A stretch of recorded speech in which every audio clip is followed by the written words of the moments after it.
Ancient witchcraft unleashed terror across Europe. A world leader turns to shamanic rituals for power, and a forgotten zodiac sign challenges everything we know about astrology. Prepare to uncover the forces at play beneath the surface.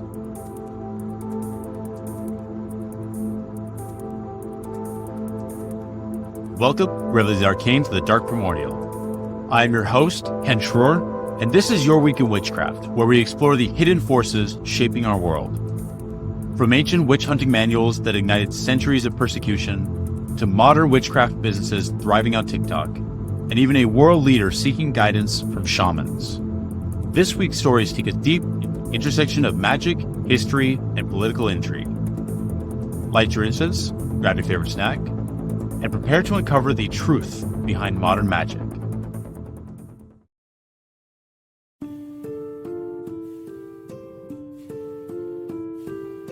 Our first story takes us back to one of the darkest chapters in European history, the witch hunts of the late Middle Ages and early Renaissance. At the heart of this turmoil was a single, infamous book, the Malleus Maleficarum, or Hammer of Witches. Written by Heinrich Kramer in 1486, this manual served as a catalyst for centuries of persecution. However, recent research has revealed how this book gained such widespread influence and why its impact lasted for centuries. Historians have uncovered that the book's reach was not solely due to its terrifying content, but also the rapid spread of its ideas through early forms of social networking among clergymen and scholars. The invention of the printing press in the mid-15th century, a revolutionary technology, was pivotal in disseminating Kramer's work. Before this invention, books were laboriously copied by hand, limiting their availability and reach. The printing press enabled the mass production of the Malleus Maleficarum, ensuring that its ideas could spread quickly and widely. But equally important was the intellectual credibility the book gained within ecclesiastical and academic circles. As these networks of educated men debated and discussed its content, the Malleus Maleficarum found legitimacy among church authorities, who were searching for ways to identify and root out heresy and witchcraft. The book provided a structured, albeit deeply flawed, method for identifying and prosecuting alleged witches. And as it circulated, it became a handbook for inquisitors across Europe. Kramer's work influenced legal, religious, and social perceptions of witchcraft, leading to thousands of deaths over the next 2 centuries. One particularly shocking revelation was the forged papal bull that accompanied the book, giving the impression that the Catholic Church had officially sanctioned its use. The bull, allegedly issued by Pope Innocent VIII, lent divine authority to the persecution of witches, legitimizing the witch hunts and reinforcing the book's influence across Europe. In reality, the bull was largely a manipulation of ecclesiastical law to serve Kramer's agenda, but the damage was done. Witch hunts gained momentum under the guise of religious sanction. Women, especially those who were healers or midwives, became prime targets of this hysteria. The misogyny embedded in the Malleus Maleficarum painted women as inherently more vulnerable to demonic influence, a belief rooted in long-standing societal biases. Women's roles as caregivers and their knowledge of herbal remedies were seen as suspicious, especially when coupled with patriarchal fears of women's influence and autonomy. The book provided proof that women, by their very nature, were susceptible to evil, reinforcing harmful gender dynamics that would last for centuries. The impact of this misogyny extends into modern times. Feminist scholars argue that the witch hunts set a precedent for how women who defied patriarchal norms were treated. Whether these women wielded power as healers, midwives, or simply through knowledge outside conventional male authority, they became scapegoats. The witch craze wasn't just a persecution of magical practices. It was a war on women who stepped outside acceptable societal boundaries. In many ways, this systemic violence created the foundation for later forms of gender oppression, and its echoes can still be felt in contemporary discussions about women's roles in society.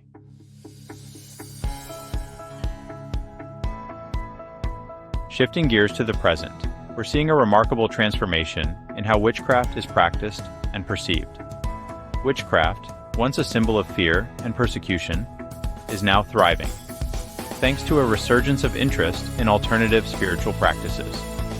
In Blackpool, UK, a new witch's apothecary has made the leap from TikTok sensation to a successful brick-and-mortar store. This shop, run by Samantha Tomlin, is a testament to how the digital age is blending with ancient practices to create something entirely new. Samantha had already built a significant following on TikTok before opening her physical store. This digital-first strategy reflects a broader trend, where modern witches are discovering and sharing their practices online, especially through platforms like TikTok and Instagram. These spaces allow witches to share spells, discuss crystal properties, and offer guidance on rituals to a global audience. Younger generations, in particular, are finding their way into witchcraft through these platforms, where the accessibility of information and the supportive community structure create a welcoming environment for newcomers. Tomlin's Apothecary offers everything from healing crystals to herbs, spell jars, and candles, appealing to a diverse array of spiritual needs. What's most fascinating is how seamlessly ancient magical practices are marketed through modern digital platforms. This blending of the old and new reflects a growing acceptance of alternative spiritualities, particularly in the West, where witchcraft has become synonymous with self-empowerment, healing, and wellness. For many, it's not just about magic. It's about reclaiming personal agency and finding balance in a chaotic world. The rise of businesses like Tomlin's highlights how spiritual practices have become intertwined with the modern wellness industry. Crystal, healing, witchcraft, and other forms of alternative spirituality are seen as tools for navigating personal growth and healing. They offer something that conventional institutions often lack: a sense of connection to something greater, be it nature, ancestors, or cosmic forces. In many ways, this is a reawakening of ancient wisdom in a modern context, demonstrating just how resilient and adaptable these practices are.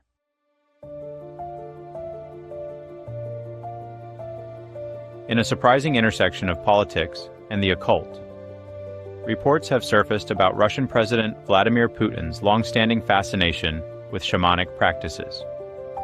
While this interest has been whispered about for years, new accounts suggest that Putin regularly consults with a Siberian Shishigiri shaman named Tengiz for guidance on political matters. According to these reports, Putin has even participated in rituals aimed at communing with spirits, including an infamous instance at Lake Baikal. The shamanic tradition in Siberia is deeply rooted in animism, the belief that natural objects, places, and creatures possess a spiritual essence. Shamans, acting as intermediaries between the material and spiritual worlds, have long been regarded as powerful figures, capable of influencing events through their connections with the unseen. Siberian shamanism, one of the oldest spiritual traditions in the world, predates Christianity and remains central to the identity of many indigenous peoples in the region. In these practices, the shaman is seen as a healer, mediator, and guide, capable of influencing the physical realm through rituals that invoke the power of spirits and ancestors. The idea that Putin, a leader with a strong nationalist and authoritarian agenda, would turn to such a practice is both intriguing and historically significant. This connection between authoritarianism and the occult is not new.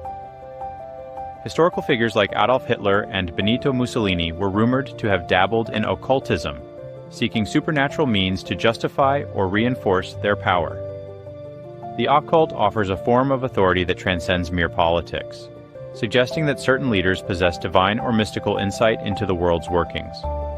For Putin, whose public persona is often one of steely pragmatism and control, This reported involvement in shamanism adds an unexpected layer to his political and personal identity. While it's difficult to confirm the full extent of Putin's involvement in the occult, what is clear is that ancient spiritual practices, like shamanism, still hold sway, even among the most powerful individuals on the planet. For Putin, this connection to shamanism might serve not just as personal guidance, but as a way to consolidate his authority by invoking something greater than politics. This raises important questions about how spiritual beliefs, however esoteric, might influence global decisions in ways that we, as the public, are largely unaware of.